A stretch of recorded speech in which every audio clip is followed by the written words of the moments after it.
नमस्कार शेतकरी मित्रांनो, शेतकऱ्यांची शेतीशाळा प्राकृतिक आधुनिक कृषी शोध प्रेक्षकांची किसाले रामपुरी बुद्रुकमध्ये आपले सहर्ष स्वागत आहे।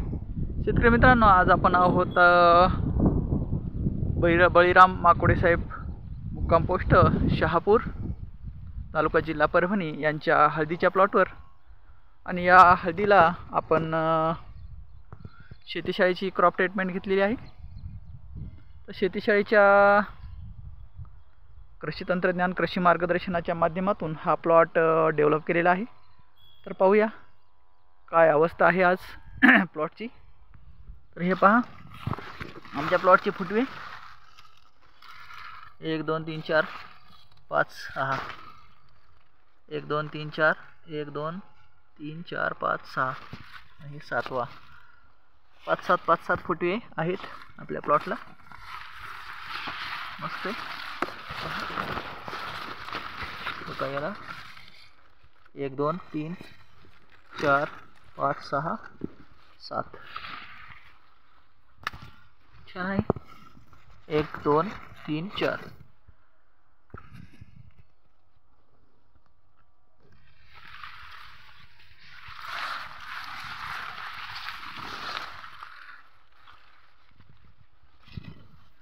मस्त फुटवा आहे, छान आहे। सध्या थोडंसं व्हायरस वगैरे करप्याचं थोडं प्रमाण दिसतंय। फुटव्यावर बारीक कोंब जी आहे त्याच्यावर डंक आहे का पहा। जर डंक असेल तर प्रॉब्लेम आहे।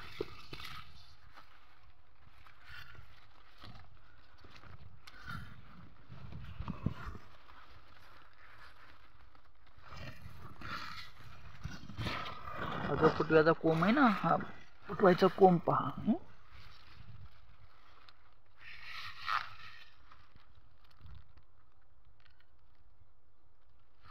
क्लिअर आहे, काही प्रॉब्लेम नाही। चल पाहूया, नवीन फुटवा जनरेट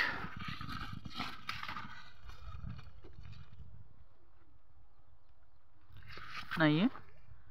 जे पानावरचं जे फंगल इन्फेक्शन आहे ते आपलं स्प्रे रेंजिंग शेड्यूल मध्ये पूर्ण होईल, कव्हर होऊन जाईल, काही प्रॉब्लेम नाही। याला आपल्याला आता खताचा एक बेसल डोस द्यायचा आहे बुंदा मजबूतीकरणासाठी, कारण आपल्याला बुंदा मजबूतीकरण करून घेणं महत्त्वाचं आहे। एकदा माती लावली आहे,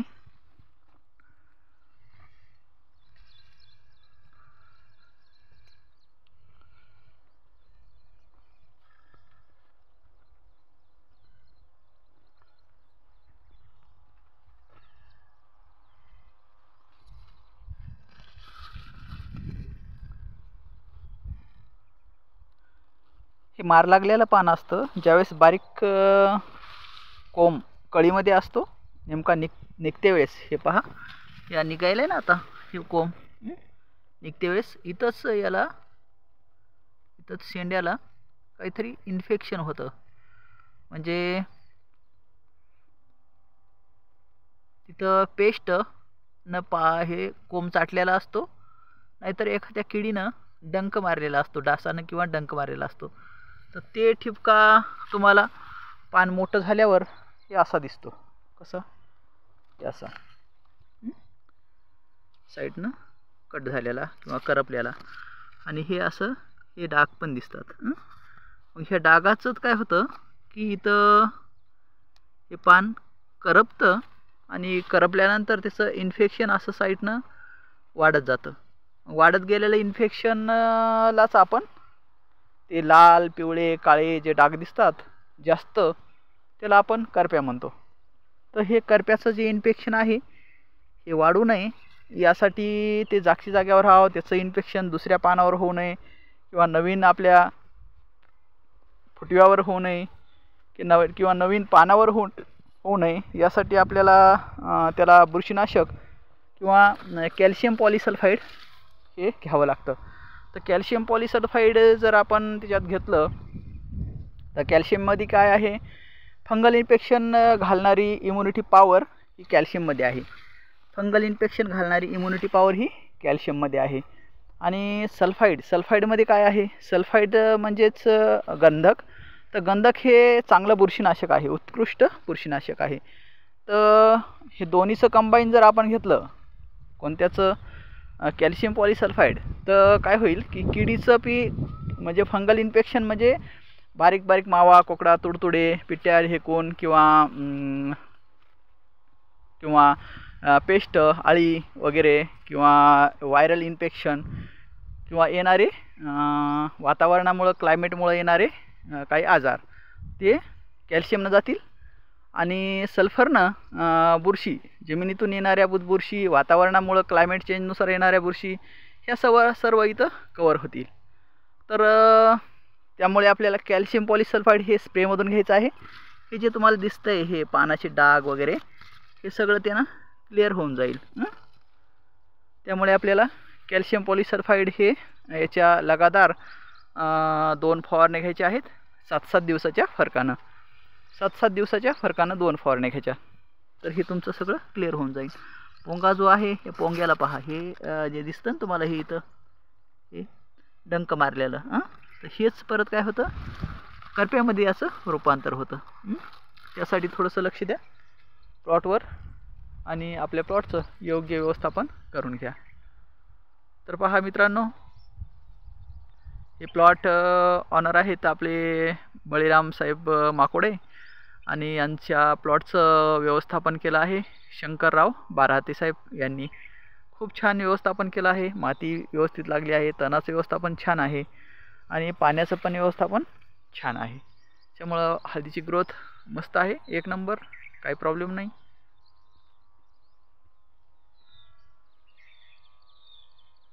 मस्त आहे प्लॉट.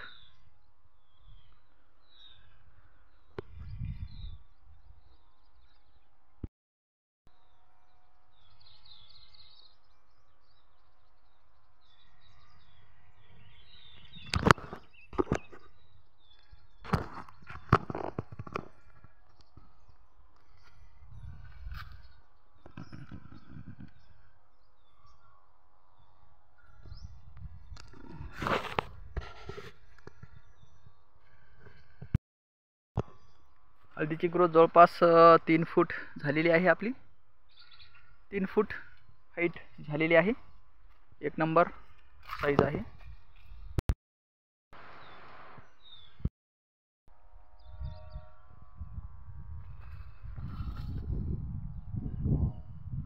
फुटव्याचं योग्य व्यवस्थापन करा, त्यानुसार आपल्याला उत्पादन हे मिळत असतं. आणि हळदीमध्ये सगळ्यात महत्त्वाचं आहे की करप्या. तर करप्या हा हळदीमधला कॅन्सरसारखा रोग आहे, जंतुसंसर्गजन्य आजार आहे. तर जंतुसंसर्गजन्य आजार असल्यामुळं त्याच्याकडं थोडंसं जातीनं लक्ष द्यायचं, की यामध्ये आपल्याला सगळ्यात महत्त्वाचं आहे की वातावरणामधील इफेक्ट, क्लायमेट चेंज, किंवा फंगल इन्फेक्शन, बुरशीजन्य आजार, किंवा व्हायरल, क्लायमेट चेंजनुसार येणारे आजार, त्याच्यानंतर आपले प्लॉटवर आळी दिसते का, कीड दिसते का, या एक ना अनेक गोष्टीवर थोडंसं जातीनं लक्ष द्यायचं. तर हे लक्षात घ्या. सध्या प्लॉट डेव्हलप आहे आपला, काही अडचण नाही. माती पण व्यवस्थित लागली, आणि चांगला फुटवा येईपर्यंत माती लावू नका, कारण कसं आहे, माती जर लावली तर फुटवा यायला आपल्याला अडचण निर्माण होते. कारण 6 इंचाच्या वर जर माती लागली तर फुटव्याला वर यायला ते जाचक जाते माती. जर समजा चुनखडीयुक्त जर सॉईल असेल तर माती कडक होते, आणि कडक झाली सॉईल की तिथून वर फुटवा यायला थोडंसं अवघड जातं. त्यामुळे फुटव्याचं व्यवस्थापन चांगलं होईपर्यंत माती ही प्रमाणातच राहिली पाहिजे आपल्या कंदाच्या बुडाला. तर हे थोडंसं लक्षात घ्या. बाकी प्लॉट सेट आहे. विश ऑल द बेस्ट मित्रांनो. कसा वाटला प्लॉट, लाईक, शेअर आणि कमेंटमध्ये सांगा. आणि आपल्याही काही अडचणी असतील तर त्या अडचणी आमच्या व्हॉट्सअप नंबरवर टाका. तुमच्या प्रश्नाचं उत्तर देण्यास आम्ही समर्थ आहोत. जय हिंद जय भारत मित्रांनो. नमस्कार. राम राम.